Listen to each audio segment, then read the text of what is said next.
Hey guys, Kevin here to bring you a brand new video where today we're going to be doing day 4 of Failed Film February. And the film that we're going to be talking about today is a film called Joe Dirt. I've actually heard from some friends that this is actually a decently enjoyable, good movie, even though the Rotten Tomatoes score is 10%, which is just shocking because it's this film is actually really fun. And when I watch this, it's movies like this that make me realize, I'm glad I'm doing this series because, if you asked me to watch this, I don't know, 5 years ago, I probably would have said no because of the Rotten Tomatoes rating. So, yeah, I mean, I'm really glad I gave this a chance. So, yeah, this movie is undoubtedly goofy as hell. It's definitely dumb, it's dumb fun, but it's so much fun, and it's very absurd, but I enjoy the absurdity of it, of this guy getting covered in shit and doing all this crazy stuff and getting hurt and whatnot, and just everything he goes through is just this wild adventure that you're just strapped into and you're all in on it. And with this Joe Dirt guy, he's got a certain way about him that's you're interested in the character because he's so humble, and he just wants to live the best life he can, even though he gets setback after setback after setback, but he's I'm just here just trying to live my own life, do the best I can here. I'm just gonna keep on keeping on, that type of thing. And yeah, David Spade actually makes this really fun. I'm not a huge David Spade guy, but if there was any role that David Spade would be good in, I feel like it would be this one.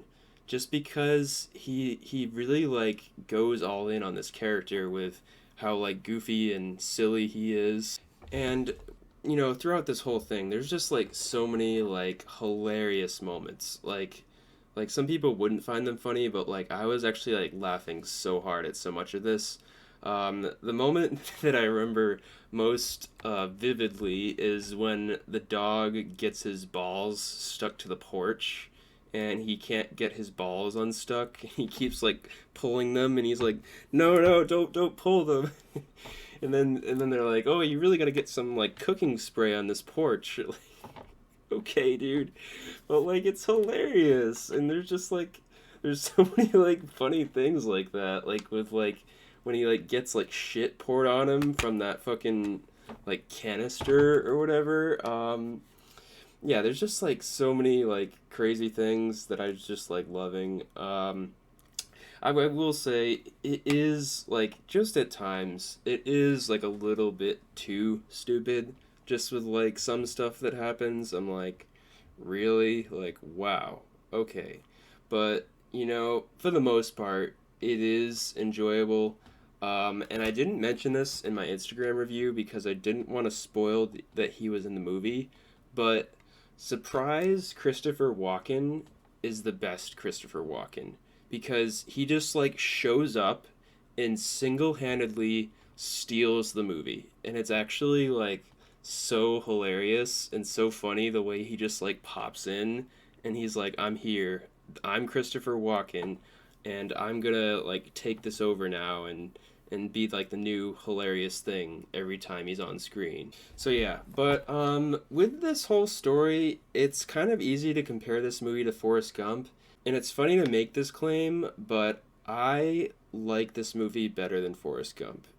As weird as it is to say, I know Forrest Gump is this high esteemed high quality picture that got nominated for Oscars and shit, but this story is more fun and more enjoyable, and I was actually interested in what was going to happen to Joe Dirt, because at the end he finds out about his parents, and then he has to get back with Brandy, and I was actually interested in what was going on with his character, because he went through this whole journey that you see him go through, and then he finds out about the truth about his parents, that they left him, and you're well, shit, dude. And then it's just a really good story that I was into. as opposed to Forrest Gump, like it's a good like quality movie, but like I never like got into Forrest Gump really like I did with this.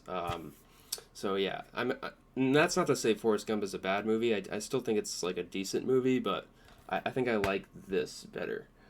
But with that, this is the whole thing about movies like this is that this movie and Forrest Gump are just like, they're just telling this story of this guy's life for no reason. Like, literally, the movie starts, you see him walk into this radio show, and he starts telling the story of his entire life. And you're like, why? Like, same thing with Forrest Gump. Like, why is Forrest Gump sitting on a bench telling a story about his entire life? Why should I be interested in this? Like, it just feels like inconsequential. Like it doesn't matter. Like that's my only like real like gripe about this is that like this sort of like story format just feels like it's hard for it to be like interesting. But this movie does make it interesting though, somewhat, I will say. So yeah, I really enjoyed this movie. I had a great time watching it. I am glad I decided to watch it. And funny enough, this was actually not the first film I chose to watch last night. I was gonna watch one film, but then it was 2 hours long, and I didn't want to watch that. And then I wanted to watch another film, but that film was actually not on the service I thought it was on, so I took it off the list, and then I decided to watch this. Um, so yeah. So yeah, I had a great time with this. It's certainly not like a perfect movie. Like there are like inherent flaws like that stick out here and there. I will say I really disliked like some of like the tropes that these characters fall into.